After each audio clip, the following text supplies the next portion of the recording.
Bienvenue sur la chaîne Pièces de Radio Complet. Pensez à vous abonner pour ne pas rater les épisodes prochains. Ces étranges 8 jours demandés par Sombreval à l'abbé Méotis, curé de Néou, passèrent sans être marqués d'aucun événement. Calixte ignora la visite du prêtre. Son père n'avait rien changé à ses habitudes. Il descendait dans le salon aux heures accoutumées. Il y trouvait sa fille et souvent Néel, qui n'était pas retournée à Lieu Saint, qui ne voyait plus personne d'autre que les Sombreval et qui venait au Quesnay presque tous les jours. La pente par laquelle son âme se précipitait vers ces murs était d'autant plus irrésistible que le désir fou d'être aimé était avivé par le malheur de ne l'être pas. C'était fini.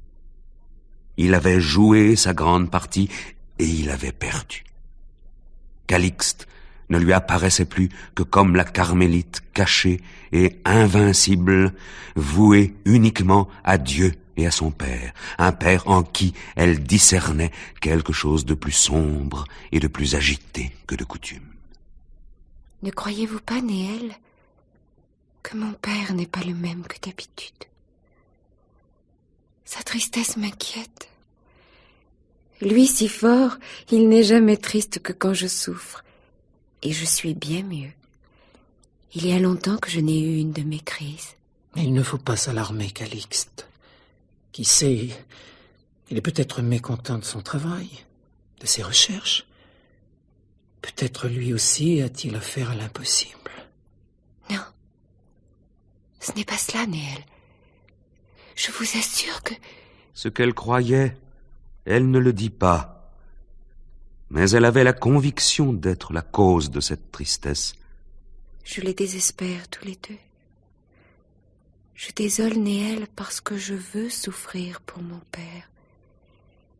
Et mon père pour qui je veux souffrir, c'est par moi cependant qu'il souffre. Ma Calixte, voici monsieur le curé de Néou, que j'ai rencontré dans la cour. Il venait pour toi, je te l'amène. Monsieur le curé? Mademoiselle. Je ne l'ai pas évité comme je l'ai fait tant de fois quand il venait voir sa chère paroissienne du Quesnay. Ah, monsieur Sombreval, tous les habitants de Néou sont mes paroissiens. C'est vrai, monsieur le curé. Et où que nous nous rencontrions maintenant, je ne vous éviterai plus. Tout cela avait été dit pendant que l'abbé Méotis saluait avec sa sérénité ordinaire Calixte et Néel qui s'étaient levés pour le recevoir.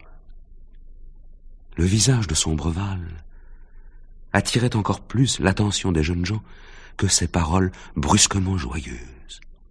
Ce visage, en effet, ne portait plus l'empreinte de la tristesse. Il était animé, presque splendide. Cette espèce de splendeur, ils allaient la comprendre. Non, mon enfant, je n'éprouve plus la tristesse qui t'inquiétait ces jours derniers et que tu as vu si bien, toi qui lis toutes mes pensées. Et la tienne va se dissiper aussi de ton visage. Oui, c'est la vérité ce que tu n'oses croire. Et tu peux le croire, cependant. Tes prières ont été plus fortes que l'incrédulité de ton père. Et ton Dieu est redevenu le mien. Est-ce possible? Est-ce possible? Voilà ce que je redoutais, monsieur le curé. Elle s'est évanouie. Venez, Néel. Oui, monsieur Sombreval. Venez, aidez-moi à la porter sur ce lit. Doucement. Voilà.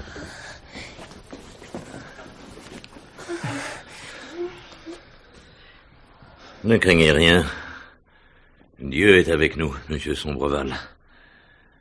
Le tendre sauveur des hommes n'a pas ressuscité Lazare pour vous tuer votre enfant le jour même où vous redevenez son ami. Laissez-moi lui parler. Un peu de force. Mon enfant, prenez sur vous. Ne vous laissez pas terrasser par la joie. Le Seigneur vous a exaucé. rassurez-vous. Je suis déjà mieux. Ce n'est pas ma crise, père. C'est du bonheur. Vous m'aviez promis que de la vie, mais vous venez de faire plus que vous m'aviez promis. Oui, c'est le bonheur, mademoiselle. Comme Dieu l'envoie quelquefois assez juste. Mais de cette bénédiction suprême, monsieur votre père ne vous a dit que la moitié. Chère persévérante, vos prières ont été plus exaucées que vous ne croyiez. Aujourd'hui, redevenu chrétien, il se souvient qu'il a été prêtre et c'est prêtre qu'il veut redevenir. Oh, père, est-ce vrai? Oui, mon enfant. Avant de pénétrer dans ce salon, il m'a confié que sa résolution était prise. Sa résolution irréfragable. Il a soif de pénitence, de réconciliation complète. Oh, ce n'est pas à moi que Dieu accorde toutes ces grâces, mais c'est à ma pauvre mère que je prie depuis si longtemps dans son paradis. Te voilà donc chrétien comme moi, toi qui ne voulais pas croire. Tiens, père aimé, c'est sur le front de ta fillette que tu dois embrasser depuis si longtemps ta première croix. Et dans sa joie, presque en délire, Calixte détacha ce bandeau qui cachait le signe dont elle était marquée, et elle fit voir cette croix mystérieuse qui s'élevait d'entre les sourcils, que Néel avait vue un jour, mais que ne connaissait pas le prêtre. Et elle l'offrit avec un mouvement irrésistible au baiser de son père. Cher enfant, il faudra bientôt nous séparer. Je vais aller me jeter aux pieds de mon évêque et subir la pénitence méritée, après laquelle l'autorité ecclésiastique sollicitera ma réintégration dans le sacerdoce. Tu le sais, ma pénitence la plus cruelle sera de te quitter, de te laisser dans la solitude, ma Calixte aimée. Mais ton âme est forte et sainte. Comment te plaindrais-tu aujourd'hui de ce qui te cause une joie si grande?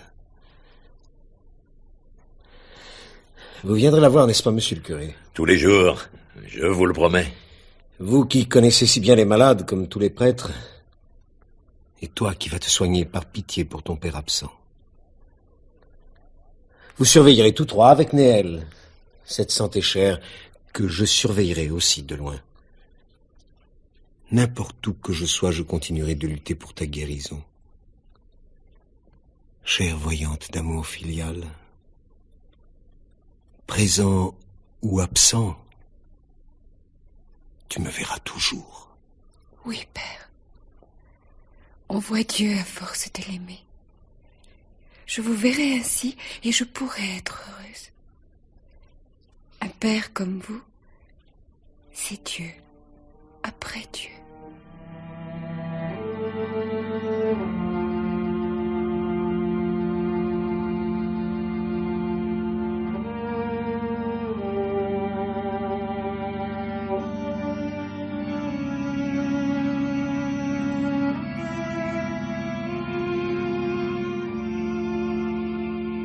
Lorsque le jour fut entièrement passé dans ces attendrissements qu'ils partagèrent, Néel et l'abbé Méotis, après le souper, revinrent à Néou, en s'entretenant le long du chemin de l'étonnant événement qui venait de se produire là, sous leurs yeux, à huis clos, entre ces quatre murs, au fond de cette vallée, et qui serait, dans quelques jours, la stupéfaction de toute la contrée.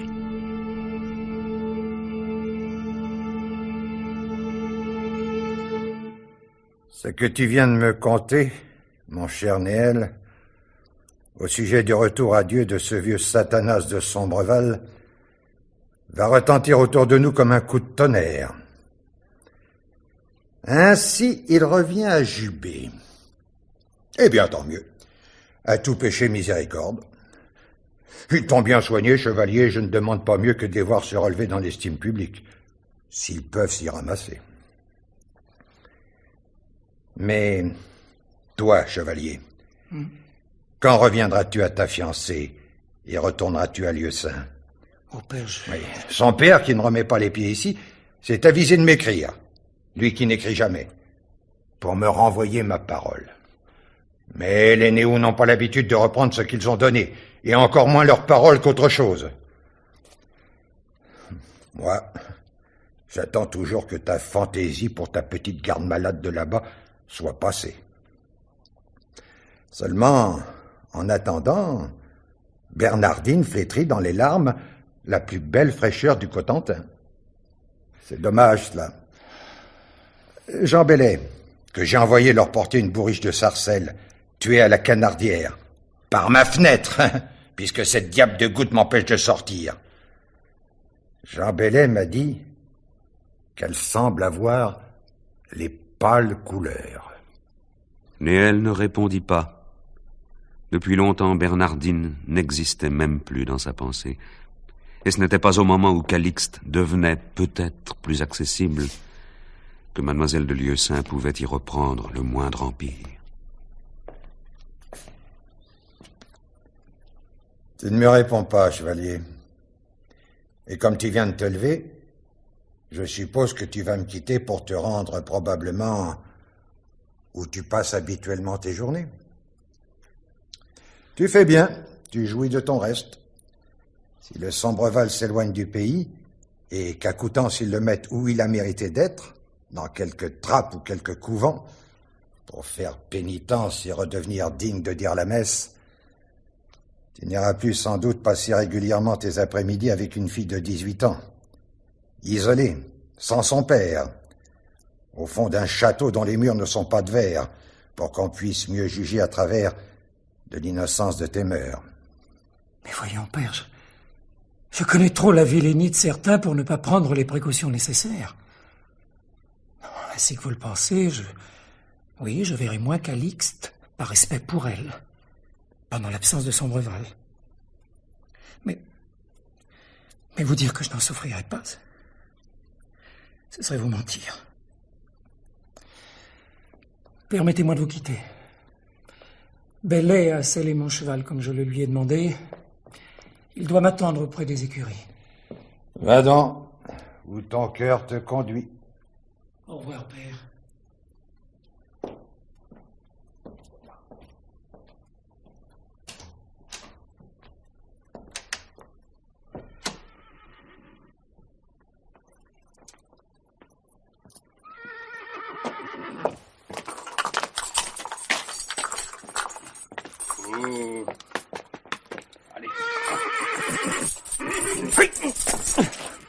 Oh, ma chère et divine Calixte. Vous avez fait un premier miracle, et vous en ferez un second. Ce sera de m'aimer. Entrez. Bonjour, monsieur Sombreval. Bonjour, Néel. Je suis heureux de vous trouver ici. Je ne quitte plus guère ma fille, voyez-vous. Hier, j'ai éteint mon fourneau pour ne plus le rallumer et fermé la porte de mon laboratoire où j'ai cherché si longtemps ce que Dieu que j'ai offensé me donnera plus sûrement, sans doute, que cette science à laquelle je me fiais. Puisque j'ai renoncé à vivre ici, je resterai auprès de Calixte jusqu'à mon départ, fixé à 4 heures, aujourd'hui même. Aujourd'hui, à 4 heures? Eh oui. Ce sont là les dernières heures de la coupe de ma vie qui sera vidée lorsque je ne la verrai plus. Pauvre et sainte, elle a communié ce matin. Et voyez, monsieur de Néou, elle a voulu fleurir le portrait de sa mère. Cher amour d'enfant, qui pense à tout et qui s'est dit que c'était au ciel la fête de sa maman, puisqu'aujourd'hui sur la terre son père coupable a demandé pardon à Dieu.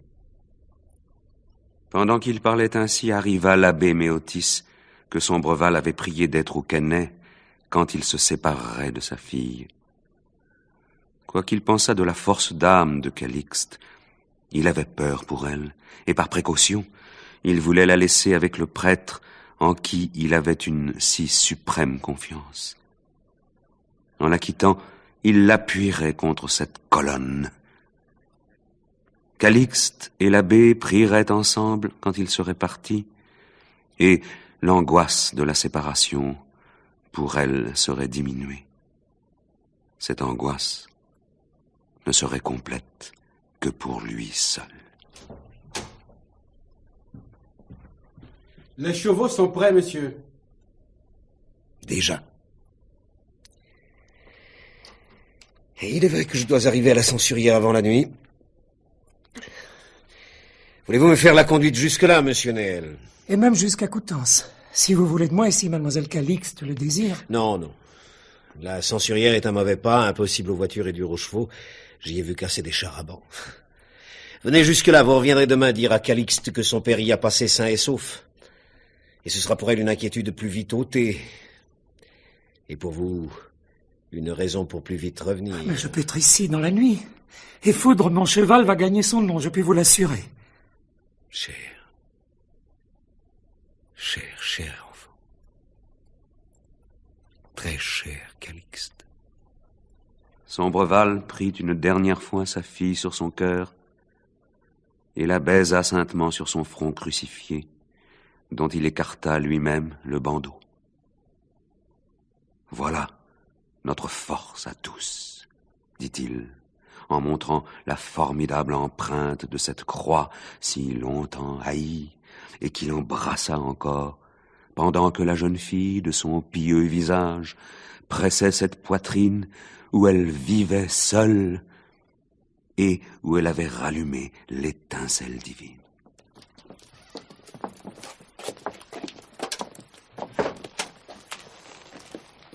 Allez, monsieur. Et que Dieu vous conduise. Si votre crime a été grand, vous êtes aussi plus qu'impénitent. Vous êtes un martyr. Au revoir, mes amis. Au revoir, monsieur. Au revoir, monsieur. Au revoir, monsieur Sombreval. Au revoir, chère fille. L'abbé et Néel veilleront sur toi, comme ils me l'ont promis. Au revoir, père. Je t'écrirai bientôt. Je le sais bien. Allons, en route. À ce soir, Calixte. Au revoir, monsieur. Au revoir, mes amis.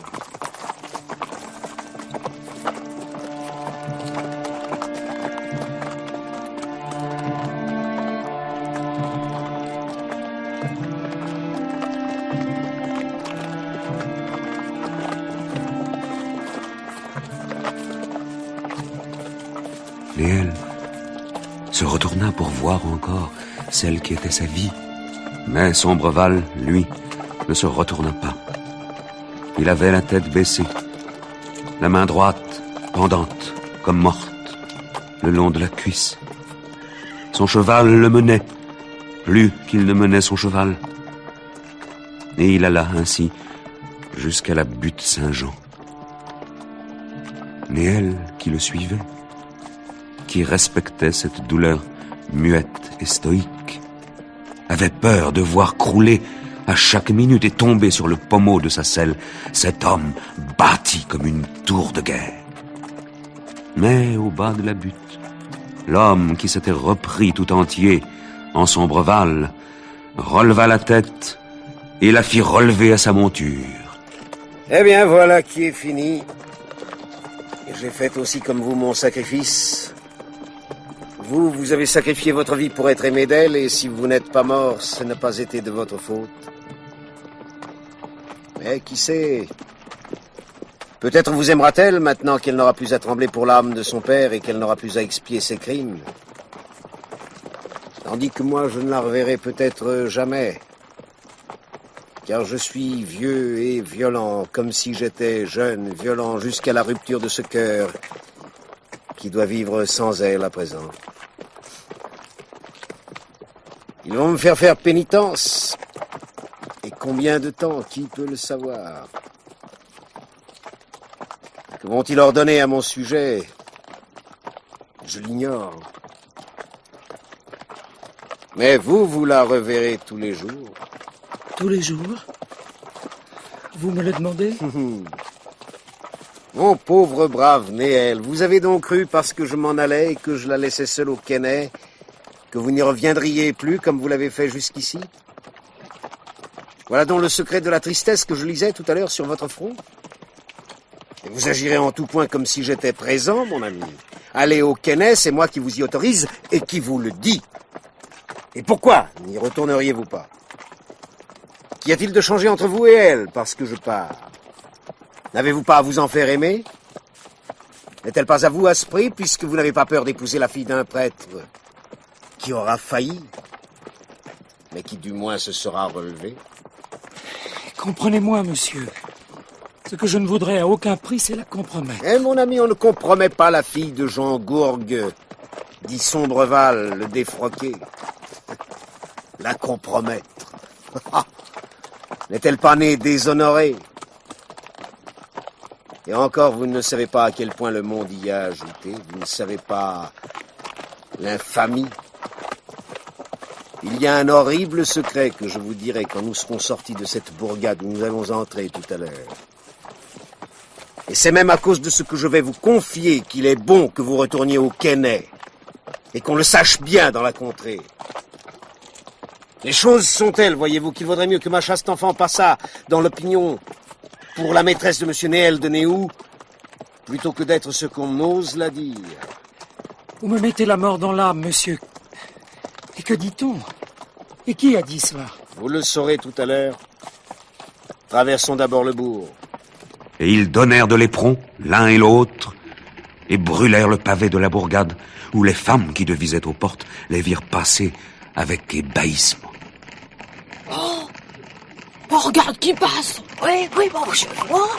Oh, quelle compagnie pour monsieur de Néou. Un si bon jeune homme avec un pareil gilet. T'as raison, ça c'est une infamie. Quelle gueule ce sont. Mais ils n'entendirent ni cette réflexion, ni, s'il y en eut d'autres, celles qui suivirent. Lorsque les pieds de leurs chevaux eurent quitté le pavé et furent replongés dans la poussière des chemins creux, Sombreval, après s'être dressé sur ses étriers pour voir s'il n'y avait pas quelque oreille cachée derrière les haies, dit à Néel ce que lui avait appris l'abbé Méotis.